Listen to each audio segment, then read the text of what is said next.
Силата на убеждението. Парите, успехът и материалното изобилие не идват при онзи, който просто ги желае. Те се подчиняват на този, който е убеден, че ги заслужава и е готов да действа, за да ги получи. В света на богатството няма място за съмнение.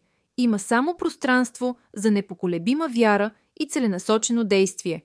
Всеки велик човек, постигнал финансови върхове, първо е видял богатството в ума си, преди да го докосне с ръце. Те са знаели, че мислите са най-мощната валута в света. Те привличат или отблъскват изобилието. Ти трябва не само да желаеш успеха, но и да го виждаш ясно в съзнанието си. Вярата е горивото, което превръща желанието в реалност. Без нея всяко начинание е обречено още преди да започне. Ако не вярваш, че можеш да бъдеш богат, ще намериш хиляди причини, защо това няма да стане.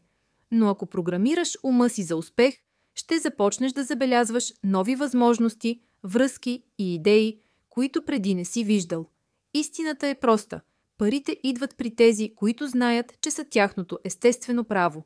Никой, който се е съмнявал в своята способност да забогатее, не е стигнал далеч.